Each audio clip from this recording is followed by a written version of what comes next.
Short answer is no, but the long answer is what Israel does next will determine everything. So I'm going to break it down step by step for you guys. How did this start? What happened next? Did Israel knock down all the Iranian missiles or not? How did we knock them down? And what did Biden do? And what is Israel going to do next that is going to make all the difference? And maybe all the difference in our entire lives, because a war with Iran would be no joke. That would be a colossal mistake. It would be an enormous war. It would be a mistake uh, that that we might not be able to recover from. It's four times the size of Iraq, and their offensive capabilities are much greater, and that is actually part of this story, guys. So thank you to all the members, and I'll try to give member shout outs. You could join by hitting the join button below the video.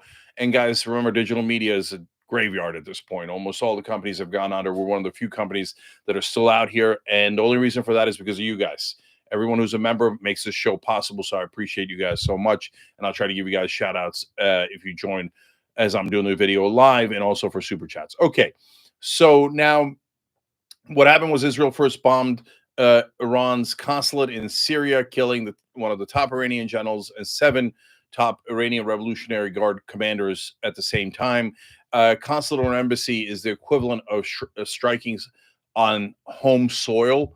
So since Iran was struck, Iran has to strike back.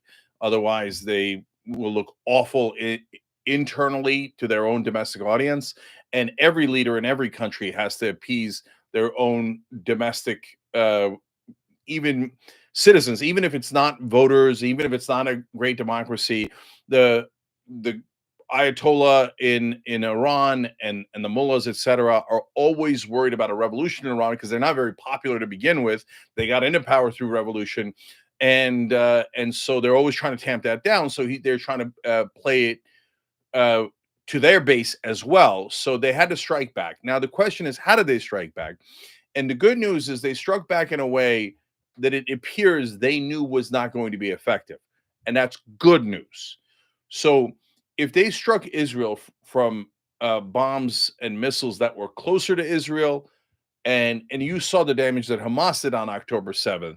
So it's not like Iran doesn't know how to do that kind of damage. It might not be as easy as it was on October 7th, but they certainly could have done a lot more damage than this. It's not that they didn't launch plenty of things, but they launched 100 drones, and some reports have it up to as much as 100 ballistic missiles. And Hezbollah, which is a proxy of theirs in Lebanon, also launched at least 55 missiles from what I saw.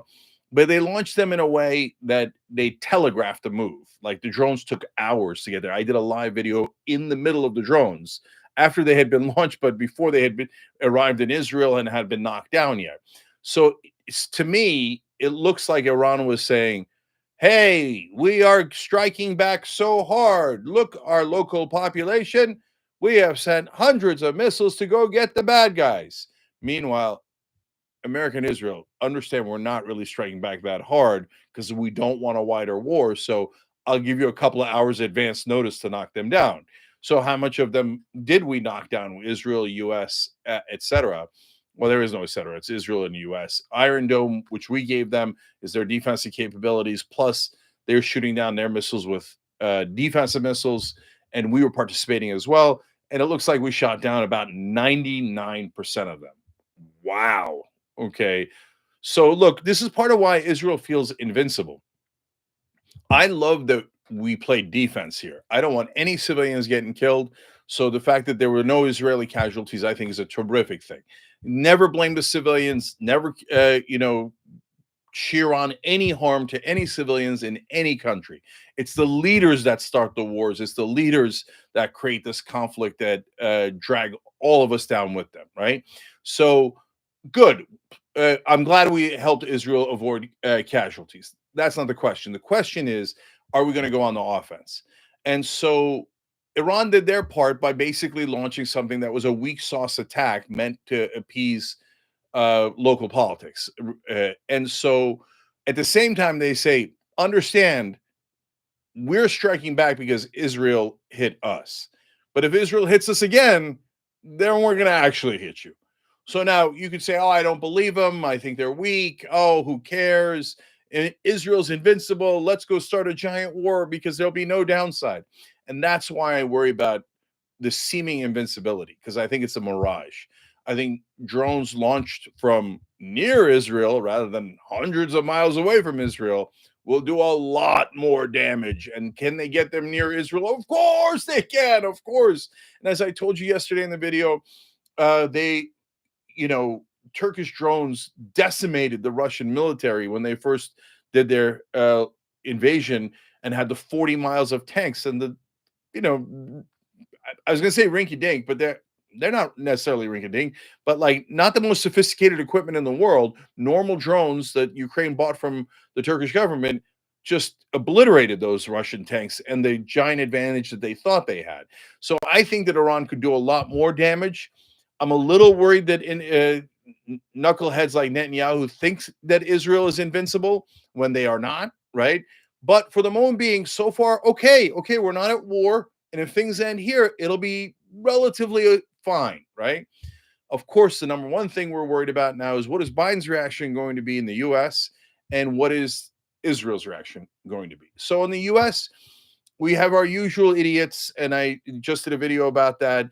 So Marco Rubio is saying that if you don't want war in the Middle East, you're a so-called peace activist, that you're a terrorist sympathizer and an anti-Semite. By the way, a lot of MAGA is anti-war. So he just called a giant portion of his base anti-Semites and terrorists. So MAGA, you go deal with Marco Rubio. Politically, rhetorically, okay?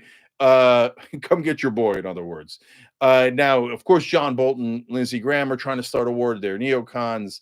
They're frothing at the mouth, looking forward to paydays for the oil companies, defense contractors, etc., which have been historically Lindsey Graham's donors, and Bolton's part of this whole neocon complex.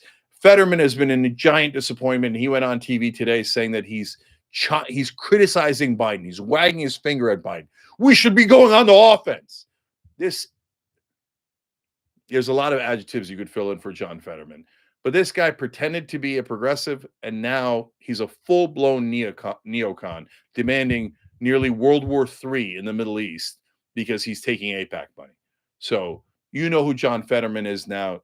And so I've never seen anyone light their career on fire. I know what he's thinking. He's thinking, no way. Progressives are just idiots to be tricked. Democratic voters are suckers. The only people who matter is donors. I'll just trick these voters all along and they'll vote for me. Now that I'm an incumbent, I'm untouchable. So give me the money, donors. Okay, yeah, but Fetterman, we see you. It's not the bad old days where all there is mainstream media. Now there's social media. I know you hate when we tell the truth about you, but you're on TV, idiot. We could all see you begging for war. All right, maybe, look, whatever. You could make up your own mind whether he's doing that because he's serving AIPAC or he's just a warmonger and he was just the biggest liar we've ever seen, pretending to be a progressive when he was a neoconservative from day one. Either way, it doesn't really help his cause. But were all those guys able to influence Biden in U.S. policy? For now, the answer is no. That is remarkable. Look, don't celebrate too early, but you got to take your wins where you can get them. You can give the credit where it's due. Thank you. But speaking of which, Trisha Briggs, thank you for the super chat. Appreciate you. And thank you for saying you appreciate the live updates. We work hard for you guys. We're working 24/7 for Young Turks audience and for our members. If you can't hit the join button or upgrade through that button as well. Okay, so, and here we go. Chat Lee, thank you for gifting a membership. I'll try to shout those out too. So Biden has not taken the bait. And Biden had a call with Netanyahu, and he told him, you're welcome, basically, for helping them knock down all the missiles. And that's right. They're not reporting. That sounds obnoxious. He didn't say it that way publicly, but in my opinion, he should. But the defense part, as I already explained, is great. Offensively, he said, we're number one, I don't want you to go on the offense. And number two, we are not going to help you go on the offense. Now, remember, guys, implicit in that is the admission that Israel started this. They hit Iran's soil first. And so that is why Biden is saying, now they hit you in a way that was pretty soft. This is a giant win for Israel. Now stop. Stop, going for more and more war, more and more conflict, because that'll lead to disaster. Now, is Netanyahu going to listen? Okay, Benjamin Morrow, thank you for gifting a membership. Mind Short M, thank you for becoming a member. You guys are us. We're not the Young Turks. You're the Young Turks. Otherwise, we wouldn't exist. This is a show of the people, by the people, for the people. That's why we're allowed to be honest. That's why I can criticize Fetterman, who's a Democrat. I can criticize Lindsey Graham, who's a Republican, and ain't nobody going to stop me because you're my boss, not them. So, look, you can say, hey, Biden says good things, but then his actions matter more. Of course. So if Biden goes back on that and he implicitly encourages Israel to attack, then I'm going to withdraw all of the credit and go in the other direction. But for now, even the rhetoric matters, guys, because he's trying to cool the temperature and he's trying to put it out into the world that America does not want war, and America believes that Iran was retaliating and not striking first. If Biden had come out and said this is an outrageous attack by Iran, that is an aggressive attack and they started it first, and we are looking forward to helping Israel with, and they have a right to defend themselves, and etc., then it would have been a disaster. Things would have unraveled quickly. The fact that he did not do that is a great sign. So credit where credit is due there. And man, if he keeps it up, and he gets Israel to stop bombing Gaza, not to start a war with Iran, and stop starving the Palestinians. Look, brother, I'll put that. Then I'll give him a lot of credit, and he will deserve the credit. Okay, but if he helped to start this war with Iran, I was going to say, publicly that I'll never vote for him if he starts the war with Iran, and that's easy for me, right? But right now he's going the opposite direction, so it's incumbent upon us to be honest and fair and say thank you, Joe Biden. Okay, now when it comes to Netanyahu, he's uncontrollable. He's wanted this war for decades. He's pushed Obama to start a war with Iran, Trump to start a war with Iran, Biden, etc. So will he take this as an opportunity to strike again and to make this thing unravel? At least 50-50 that he will. It's such a terrible idea that I'm not saying it's 100% that Netanyahu is going to do it. And the tenor of Israel's next move is really important. And I'm going to explain that in a second. But first, Jason, thank you for the super chat. And look at what Jason says. I can criticize Israel as a proud Jewish American. Damn right. And by the way, it's amazing Jewish Americans that are fighting for peace. And they're among the top leaders in this country fighting for peace. Bernie Sanders and so many others that are stepping up. Number one, they're Americans. Okay. I was born Turkish in Turkey, but I'm an American citizen, and so is every Jewish American. And Jewish Americans, generally speaking, are much more in favor of peace historically. So thank you, Jason, and thank you to all those wonderful people that are Americans that are fighting back in favor of peace. Southwind 505, thank you for becoming a member. Appreciate you guys. River 2C, thank you for the super chat. Mo does things. Thank you for gifting 5 Young Turks memberships. In fact, you see the little dollar sign in the chat. That's how you can gift memberships. We appreciate all you guys. Let me keep going. So if Netanyahu does the kind of attack that Iran did here, purposely weak sauce, like, oh, we showed them we hit 2 or 3 targets in southern Lebanon lightly, and we killed, dozens of Hezbollah guys. For Israel, that would be light. Okay, Hezbollah fires back a bunch of rockets, but not Iran. Okay, we go back to the status quo. We can live with it. Okay, but if he hits Iran itself again and hits them significantly, then this thing's going to unravel. Then we're going to go right back into, oh no, here comes a giant war. Okay, so we can't have that.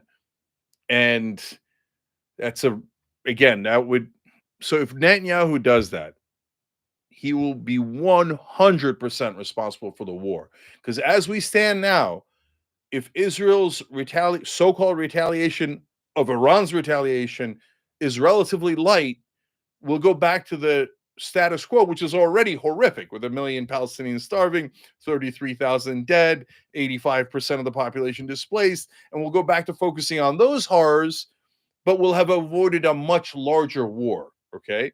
But if Netanyahu hits Iran hard, Iran won't have a choice. They'll have to double retaliate.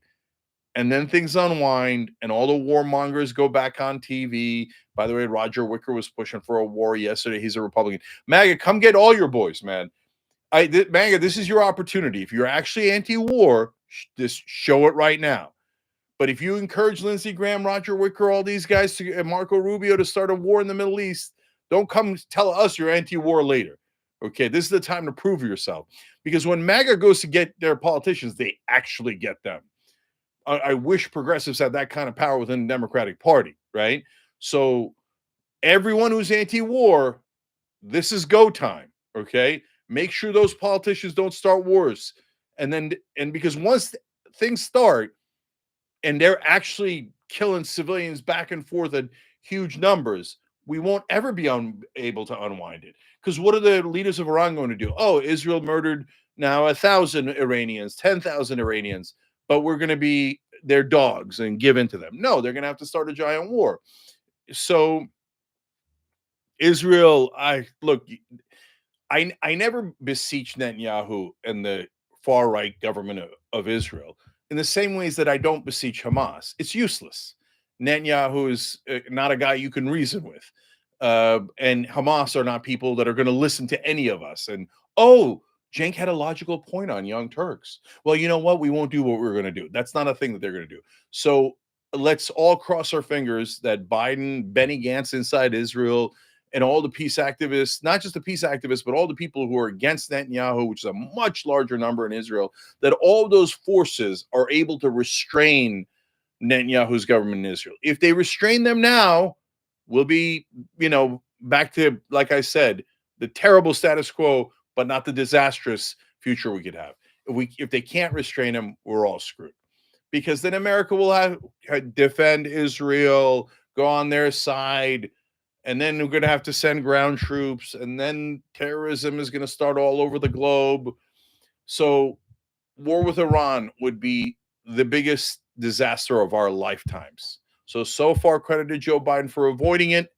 Let's see what Israel does next and what Iran does after that. We can get out of this thing. I'm a tiny bit hopeful today. And the update today is good, but wait for Israel's response, and that probably will determine everything. Now, shout outs. Joseph Derrick, thank you for the super chat. Mark Means, welcome to the Young Turks. We appreciate you. Gabby Mathis, thank you for gifting 5 memberships. Mo Does Things, you as well, for gifting 5 memberships. I think I'm caught up. Did I say Mark Means already? I think I did. All right, guys, love you. Remember, Monday through Friday, 6 to 8 p.m. Eastern, we're going to see you there, and I might do some extra videos for just our members too. Great time to join up. And Monday at 6 o'clock, we'll have all the details. Did Israel respond? How did they respond? Are we going to war, or are things going to be okay? We'll break it down for you guys right here, youtube.com/theyoungturks. Have a good weekend.